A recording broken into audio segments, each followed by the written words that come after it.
Exercise 1. University's Calendar. Good morning, everyone. Welcome to the International Language Center for the 2000-2001 academic year. We hope this year will be a year of success for you. Now, let me give you a quick rundown of our calendar for the first quarter.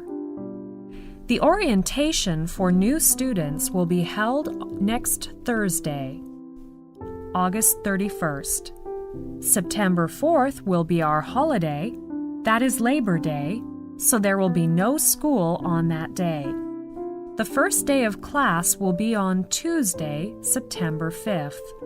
About 1 month later, there will come another holiday, Thanksgiving Day.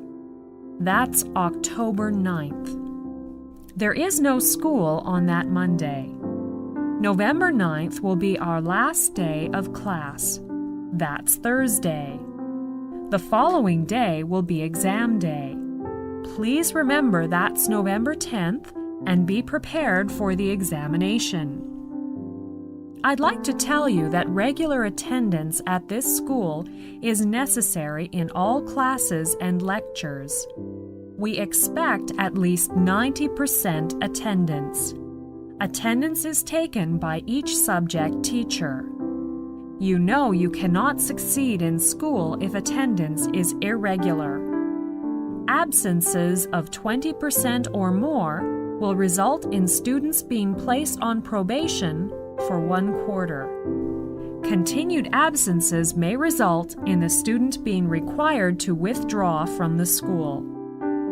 It's our expectation you will all grow to realize your full potential and contribute your talents to this year's activities.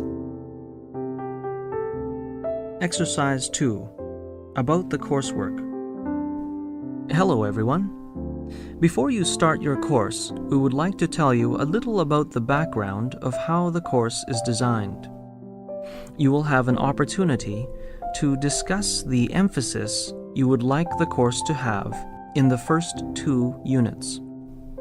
We are confident you will benefit from the course if you can agree on what is important to do and how you would like it to be done. The emphasis of this course is on observing how native speakers use English, describing how the language is used, discussing difficulties, and practicing the language as it is really used. Much of the material, particularly in the second part of each unit, may seem simple, from a structural and vocabulary point of view, that is. The emphasis, however, is not on knowing, nor even understanding such language, but on being able to use it yourself. This course is not for those who want to know something about English, but for those who wish to use it effectively as a means of spoken communication. The following assumptions are made throughout the course. 1.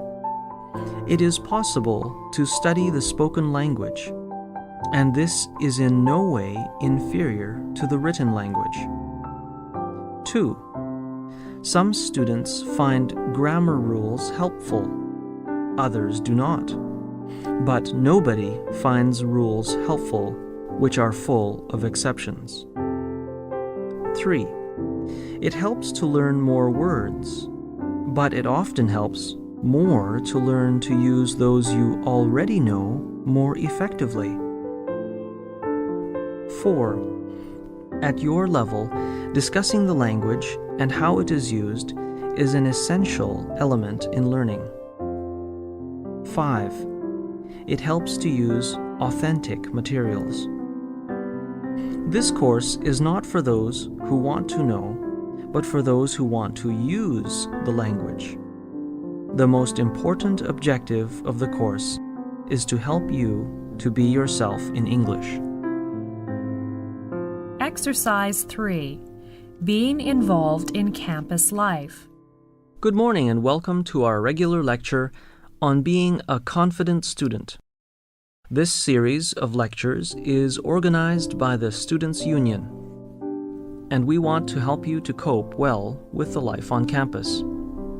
Today, it's a great pleasure for me to welcome Ms. Diana Sheeran, who is the President of the Students' Union, and she has been kind enough to give up her time to come along and talk to us. Thank you. Thank you very much, John. May I say it's a pleasure to be here. Now, I know being away from home and having to look after yourselves can make you feel homesick and give you a hard time. So today, I'm going to talk about the ways of making sure that you get involved in campus life. This may help you cope better with your study and life on campus. To become more involved in campus life, use your college's resources, which include places to go for help, people who can help you, and publications that can help you. Your instructors, academic advisors, counselors, department heads, resident advisors, coaches, and club sponsors are among the people you can ask for help. Become familiar with the services your college provides and know where to get them. The Registrar's Office answers all questions about records and grades. The Career Center can help assess your interests and skills. The Guidance Office offers help with course selection and scheduling and may offer personal counseling as well. Learning labs and libraries provide equipment and learning resources to help you improve your skills and meet course requirements. The Financial Aid Office handles questions about fee payment, scholarships, loans, grants, and jobs available on campus. If you need more instruction than you are getting in the classroom, your college may provide a tutor. Exercise 4. The First Year Undergraduates. 2 students are talking in the students' canteen. Is this seat taken? No. May I sit here? Please do. Are you a new student? Yes, I'm Marty from Korea. I got here only yesterday. I'm Alan, second year in law. Nice to meet you. Nice to meet you too. Alan, could you tell me something about the first-year student's life here? Okay. You know, the first-year student's life can be exciting but terrifying for the first week. Why is it terrifying? Oh, many first-year students will feel very homesick for the first week since this is their first time away from home. By the way, do you live on campus? Yes, I live in a hall of residence. That's good. Living in a hall of residence soon helps you to make some new friends. You know, the university always provides accommodation to the first-year students. They may move out into a rented room in their second or third year, or share a house with friends. I see. That's reasonable for the first-year students so they don't worry about their accommodation and transportation problems. That's right. During the first week, all the clubs and societies will hold a students' fair, during which they try to persuade new students to join their society. Oh, I heard about that. I expected this kind of fair. I'd like to join some sports clubs so I will have something to do in my spare time. The first-year students are told that it is important for them to come into contact with many opinions and activities during their time at university. The first week, you may be taken to visit the campus.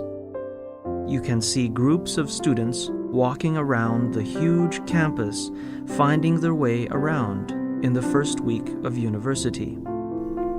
And at weekends, the university may organize some trips to places nearby, so you will be quite busy for the first few weeks. It sounds good. All the activities will keep me busy. Thank you, Alan. You are welcome. and hope you will enjoy your stay here. Exercise 5. Be a successful student. Today, I'd like to talk about how to be a successful student. First, you should discover who you are and what you want to be. We all have our own personalities, qualities, character, and relationships. All those things together make us who we are. It's time to ask yourself, what kind of a person do you want to be? Shakespeare said, "The world is a stage, and we all play different roles." Well, what roles do you play? A student or a teacher? Musician or doctor? Write your roles down. For each role, what are your responsibilities? Then ask yourself, what would you want to do? And what would your future look like? How do people get what they want? How can you make your dreams come true? One thing to do is to set a goal and make a plan to achieve your goals. We all know that good things don't happen overnight, but you have to be prepared. You might just have to work hard to make it happen. Remember, you need to make a plan for your goals.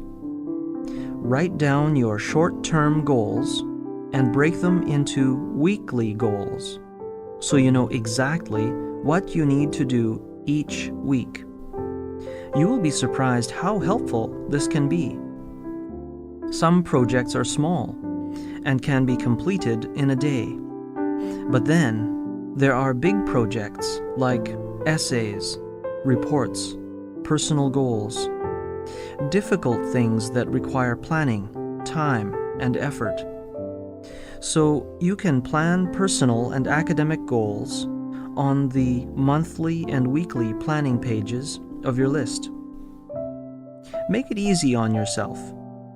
Break down your projects or goals into small, easier steps and work towards them one step at a time.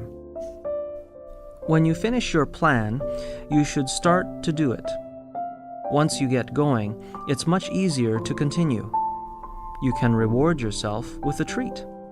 For example, some healthy snack or game for making progress on a project. You can work with a friend and encourage each other. You can design your own study schedule and stick to it. But be in control. Don't interrupt your study time for phone calls or TV shows. When you finish studying, you should review and check all completed tasks. Mark unfinished tasks with a future date and get ready to do it the next day. Now, let's just refresh our memories. First, to discover who you are and what you want to be. Then, plan to achieve your goals. And last is to do it because you can. Exercise 6. Homestay Program. Excuse me, could you tell me what the homestay program in the brochure is? The Homestay Program is designed to promote friendship and language learning. We try to provide the opportunity for cultural exchange between Canadians and international students who attend the university. Local people open their homes to students so that they may experience an exchange of friendship across cultures. Many friendships that last a lifetime have developed from these stays. I see. What kind of families do you choose for the hosts? All kinds of families participate in this homestay program. There are single people with or without children, as well as couples with or without children. Are they Canadians? Yes, of course. They are Canadians of many races and cultures. For example, they may be originally from Asian countries, so do not expect that your hosts will be Caucasian. But all hosts will speak English fluently. but some may have accents. Do the hosts know this program well? Yes, the homestay coordinator has visited each family and provides information on the program and explains the responsibilities of the host. They look for people who are kind and friendly and enjoy meeting students from other countries. They make sure the hosts understand that this program is not designed for their financial gain. It sounds good. If you are interested, you can apply for this program. Here is some more information to help you understand the program. What is it? You must be willing to communicate with the hosts to establish a good relationship with them.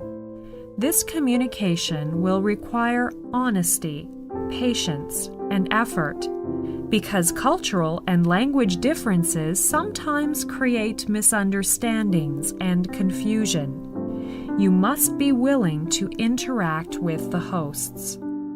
That's what I expect to do. Good. The hosts will be concerned about you and will want to do all they can to help you achieve success. They will encourage you to discuss your thoughts and feelings openly with the host family. If a problem arises that you cannot resolve in this way, the homestay coordinator is always available to help you. Thank you very much. I think I'd like to apply for the homestay program. That's good. You can go to the homestay office to fill in some forms. I hope your experience will be a positive one. Positive one. Positive one.